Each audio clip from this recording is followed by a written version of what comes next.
So the Buddha continued, when you cultivate dhyana, mean meditation, and attain samadhi, your mind tallies with the minds of the bodhisattvas and the great arhats of the 10 directions who are free of outflows, yeah?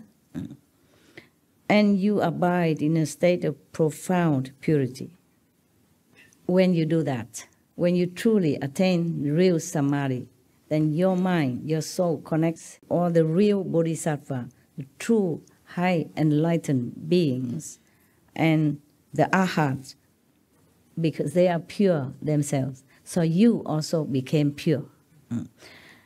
Profound state of purity you will attain at that time. And now what will happen? What will happen when you attain this stage of profound purity and connecting with all the saints and sages in the 10 directions? What happened? You become Buddha? Of course, yes. You become a saint at least. But what will happen? What terrifying things will happen? All the kings of demons, ghosts, spirits, and the ordinary gods see their palaces collapse for no apparent reason, because these are from false birth. You remember above the Buddha say everything, they created it from false thinking. So they have their own palace and they think they have this, they have that.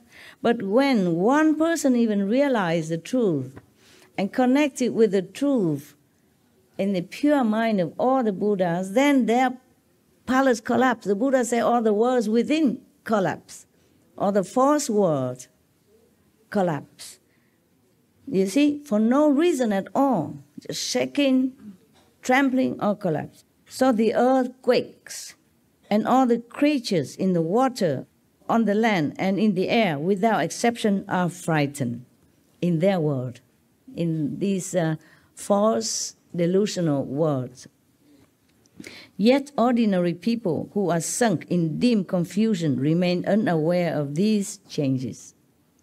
So heaven collapse, mountain, river, or tremble, but normal people who don't have any perception of the spiritual instinct know nothing, see nothing. All these beings have 5 kinds of spiritual powers. You know, those who have these palace, ghosts, demon kings, they lack only freedom from outflows. They have everything. They have magical power, very powerful, but they still have defects. They're not perfect.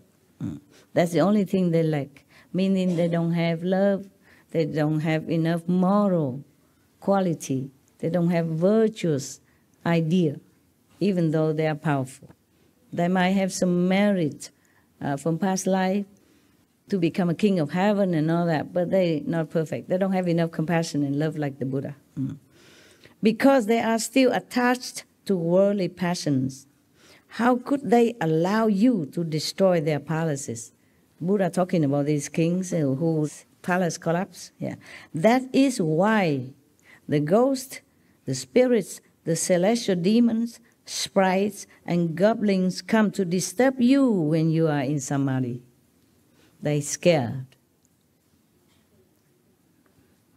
Many times, remember many stories I told you that one God in heaven, he's Shaka. He always came down and bothered these practitioners and even disturbed the Buddhas and all that. He's one of those that the palace suddenly tremble because they sit there enjoying doing nothing, and then suddenly they feel their earth shake. The ground of their illusional world shake. Their palace tremble, and then they will look down and see, what is that then? What's the cause of that? Then if they see that one practitioner truly devote all his might to become Buddha so that he can help all beings, not devoted in meditation because he wants to be king of heaven, or not devoted because he wants to be the king of the world or anything, but want to be Buddha. At that time, his world will shake. The world of the lower heaven will shake. But most of the heavenly kings, they're still attached to their possession and power. They're very jealous of anybody who want to be above them, or they even doubt, they suspect that these, monks or practitioners maybe want to be king of heaven, to replace him, to replace that king of heaven. And they are retinues also. Therefore, they want to destroy you, disturb you, tempt you, distract you, leading you astray. So, how many goes? We are not there yet. You have only a few days, and I have a lot more. My calendar is not that long. We still have a lot, yeah?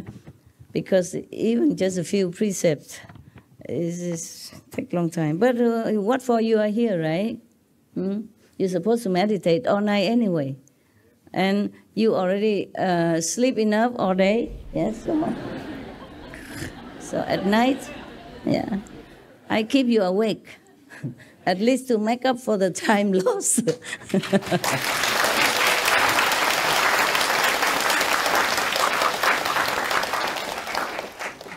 I'm telling you truly, if you can sleep less at night, you stay awake, really it pays. It happened to me. I told you from my personal experience. When I was the beginning of my even journey, I stay awake at night, and it really helps. You really know so many things that you never knew before. You really awaken to some truth that you never thought it would happen. Really, it will come to you when you calm yourself down and save as much time as possible to meditate and be alone. Really, you will realize many things. Because enlightenment is not just here, but it keeps growing in different way, different direction.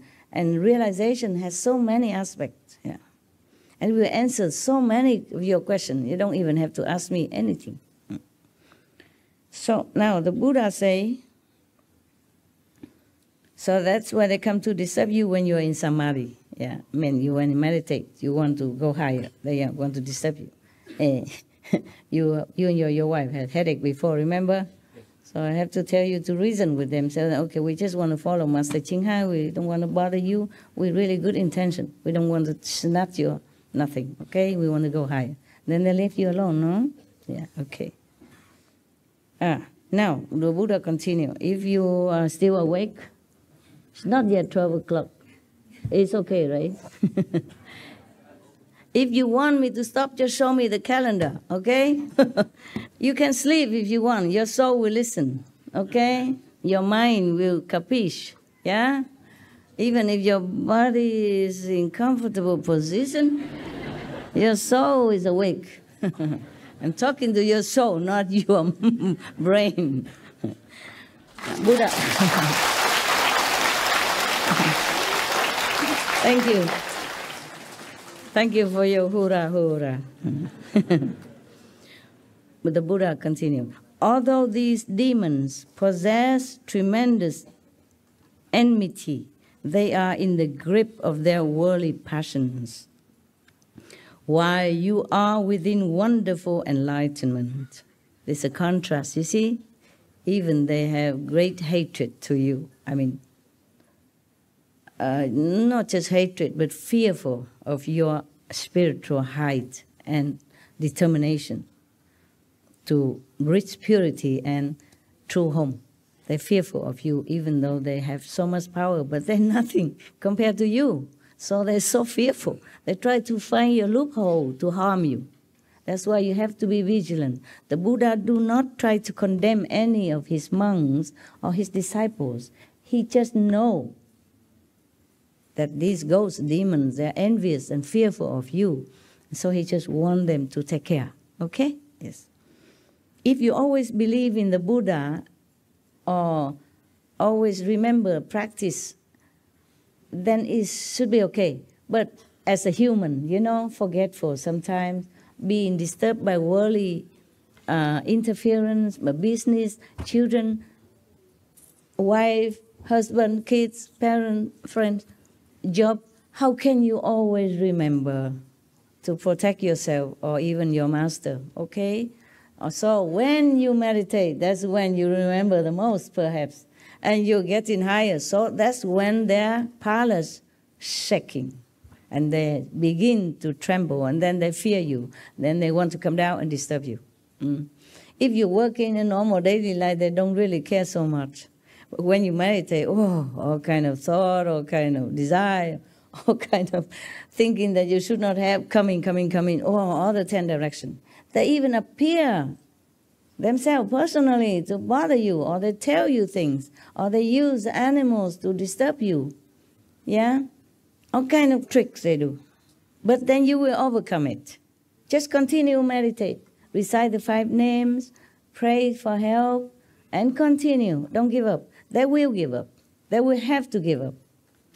And another helpful thing is you put master chanting or lecture or SMTV 24/7 everywhere in your house. Even if you cannot see or hear too much, put it low, cover the computer so that it's dark, you can sleep, or cover it. Even then, even on the background sound, it still protect you. SMTV, okay? Your master.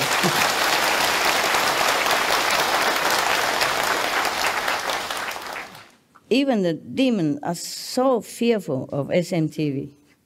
How you know? Why are you laughing? You know it? Yeah. Because even one time they tried to cheat me, the Maya.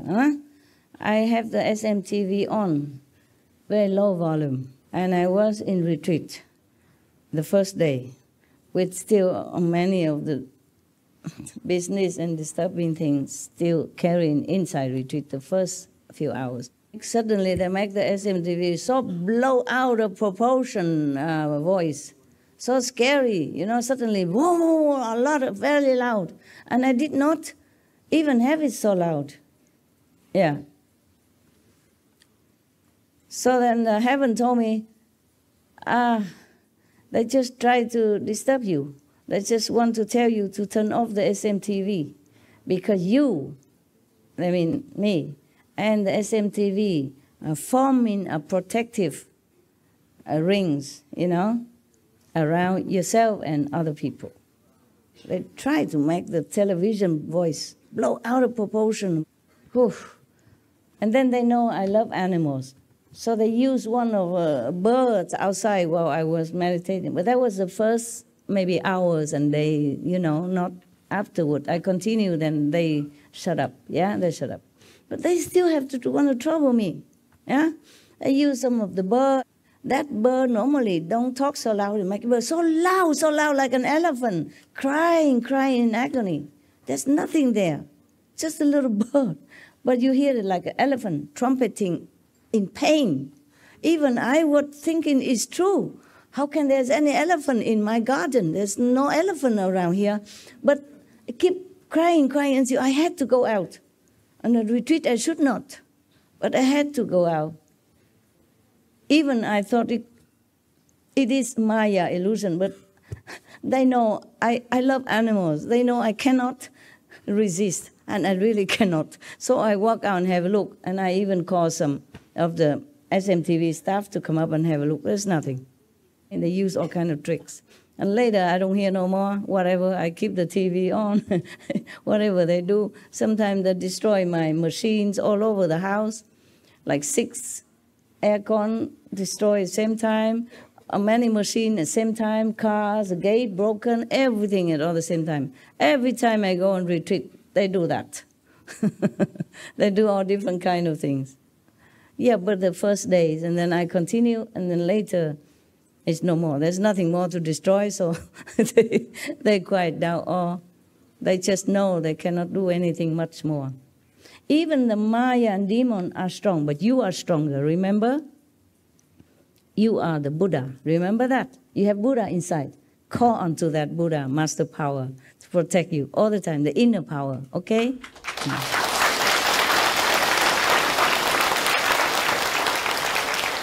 Because you have the same power as the Buddha. If you think of the Buddha, you connect it with the Buddha. Even if you're not strong enough to protect yourself, the Buddhas protect you. The saints, all the saints in all directions. Just like a prince, yeah, he will be a king, but he's still an infant, and he's vulnerable. But his parents are king. They protect him if he calls.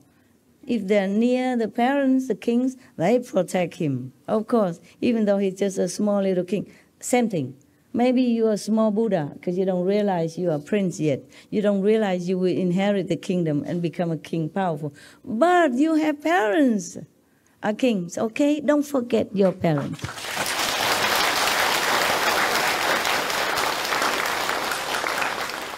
Yeah. So even they try all their might, they can't do nothing to me. But they would disturb my, assistant around me every day. Really, every little thing. It's not really their fault. They're just weak, okay? Just weak. And then the Maya attack them so that they can attack me. Yeah, it's like that. And I know all that. But still, it's not like I'm so happy about it. I know the Maya, I changed my disciple. So happy. No, it's just painful. Yeah, because it could harm, it could cause pain as well. Yeah. So just don't forget, okay? You are the Buddha.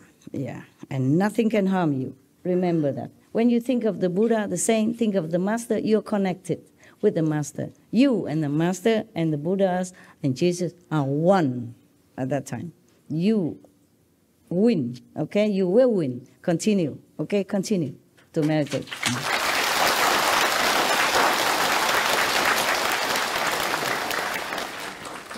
You understood, huh? Thank God. Okay. The Buddha doesn't say all this in here. Whenever the Buddha say, I will say Buddha say. But I have to explain to you. You know my calendar talent, right? Okay. So the Buddha continue, huh? Although these demons possess tremendous enmity, they are in the grip of their worldly passion.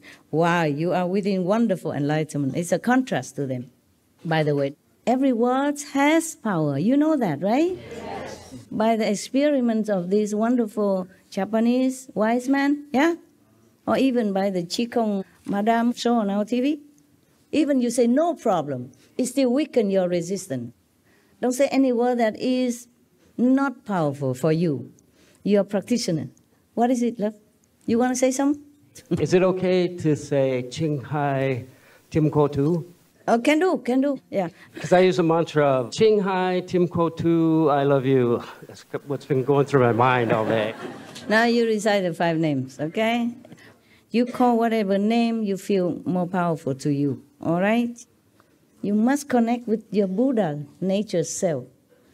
By knowing other Buddha, calling, addressing that Buddha, then awaken that Buddha within you more and more all the time. Not because I care what you call me. But when you address me less than the title, then it's not very beneficial to you spiritually. It's not for no reason that heaven tell me to use this title, okay? Supreme Master, it's you inside. Buddha power, yeah? God's kingdom, supreme.